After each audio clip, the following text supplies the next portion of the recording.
Ndouk, cette fois-ci pour la dénonciation de ce mercredi matin. La dénonciation de ce mercredi matin a une trame, il faut le dire, hein, tragique.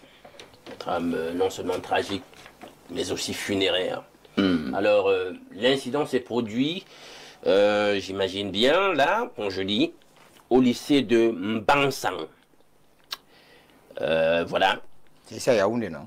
Non, tu sens que ça c'est à l'ouest. Alors, qu'est-ce qui s'est passé? Il y a eu un décès survenu donc de l'élève Ma Tingju, Florian Ernestine, en classe de 4e espagnol, des suites d'un suicide.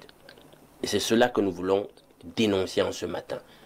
La raison du suicide, c'est que la jeune compatriote a acheté ce qu'on appelle la ratadaï. Les remèdes là, le poison pour souris. La ratachobdaï. Voilà. Il l'a introduit dans son pain, l'a consommé parce que ses parents n'ont pas fêté son anniversaire. Incroyable. Caprice de gamin, mais sur une fin tragique. Incroyable. C'est un garçon ou c'est une fille? C'est une fille. C'est une fille. Ernestine, Floriane, Mathilde. Incroyable. Donc, cette jeunesse, nous ne savons pas exactement ce qui lui passe par la tête. Est-ce qu'elle n'est pas parfois consciente que les parents ont des difficultés, etc. On peut comprendre qu'on est déjà quand même au-delà de 12 ans, un certain nombre de choses. Comment en arriver là, mettre sa propre vie en danger et cela ôter pour une histoire d'anniversaire?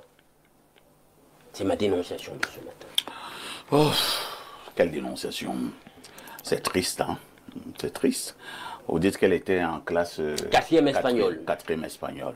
Cela signifie que comme les enfants sont de plus en plus intelligents ces jours, elle était peut-être dans les 12 ans, hein, dans les 12-13 ans, en classe 4e.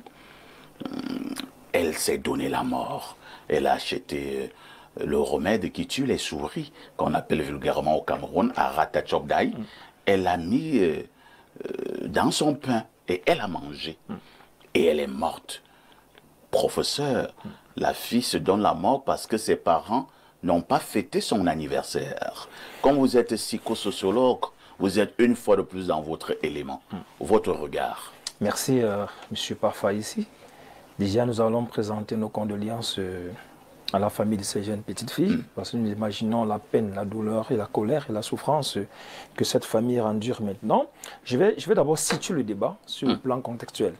Vous savez, le Cameroun fait partie des 5 pays en Afrique où le taux de suicide est élevé. Ah bon? Je vous assure. Ah. Et la question du suicide peut se voir à deux niveaux. Il y a ce qu'on appelle généralement le suicide spontané et le suicide planifié. Dans le cas de ces jeunes filles qui ne pas payer la rate à Tchobda, mais dans son pain, c'est un suicide planifié. Et la causalité est établie, d'après ce qu'a dit M. Ndouk, c'est qu'on n'a pas célébré son anniversaire. Alors de nos jours, sachant que les jeunes d'aujourd'hui, ils n'ont pas la même réputation mentale qu'il y a 50 ans, qu'il y a 30 ans. Au jour d'aujourd'hui, nous assistons à ce qu'on appelle la banalisation de la vie. La vie est devenue assez légère et assez banale. C'est pourquoi se donner la mort, c'est un petit jeu, c'est parfois ludique. Et tout le monde peut se livrer à ce jeu sans comprendre ce que c'est que la vie. Je pense que nous les parents, nous les éducateurs, on a un travail sérieux à faire. Celui de redonner à la vie ces lettres de noblesse, c'est-à-dire que les gens comprennent encore ce que c'est que la vie.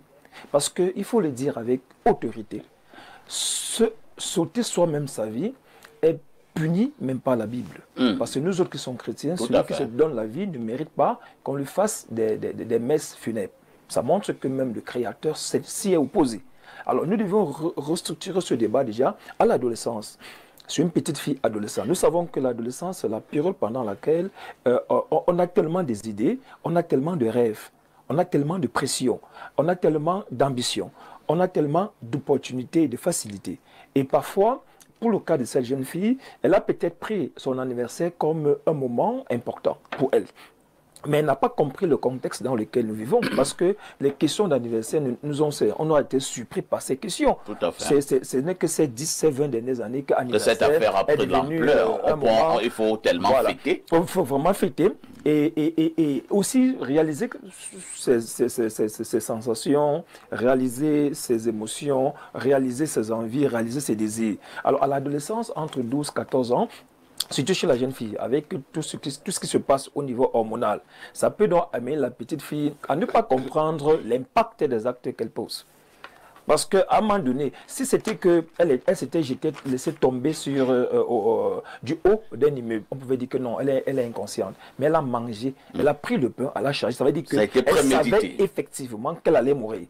Mais pourquoi est-ce qu'elle ne s'est pas retenue dans son élan? Pourquoi est-ce qu'elle n'est même pas allée à l'hôpital rapidement pour dire j'ai posé un acte dangereux qui peut m'ôter la vie? Parce que notre société actuelle n'est pas vigilante. On doit observer nos enfants. C'est des démissions des parents que nous observons de plus en plus parce que nous accordons plus de temps au travail, à l'activité professionnelle et à l'argent. On vit avec des gens que nous n'écoutons pas. Si peut-être la petite fille avait posé son problème d'anniversaire et que les parents lui avaient peut-être présenté la situation, je ne pense pas qu'on s'est arrivé là. Il y a un problème de communication entre les parents et les enfants. Et nous devons savoir qu'on ne doit pas aborder ces enfants d'aujourd'hui en tenant compte de ce que nous avons été par le passé. Là, vous allez pas être un bon éducateur. Il faut entrer dans leur contexte. Moi, je prends le cas de mes propres enfants. Pour comprendre mes enfants, je suis parfois amené à regarder les mêmes dessins animés qu'eux, pour comprendre d'abord leur langage.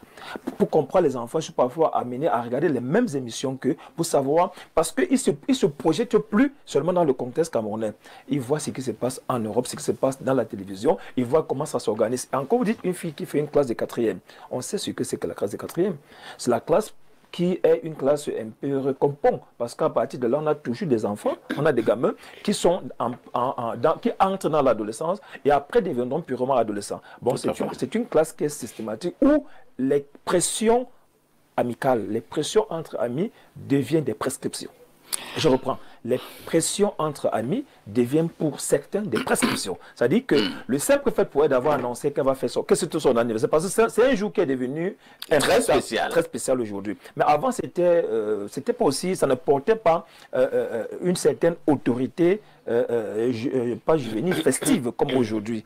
Alors, je suis sûr qu'elle avait peut-être préparé, dit à ses amis, c'est mon anniversaire, je vais faire ci, je vais faire ça. Et quand c'est arrivé, elle n'a peut-être pas supporté la pression de ses camarades qui s'est converti en raillerie, qui s'est converti en insulte, qui s'est converti en rejet. Et c'est dans ce cadre qu'il faut donc qu'on essaie de revoir la pression des pères dans les établissements. La pression des pères est plus importante que la pression des parents. Il faut le dire. C'est donc pourquoi quand votre enfant a la malchance d'entrer dans un mauvais groupe, vous allez tout faire, vous serez incapable de le sortir de ce groupe-là.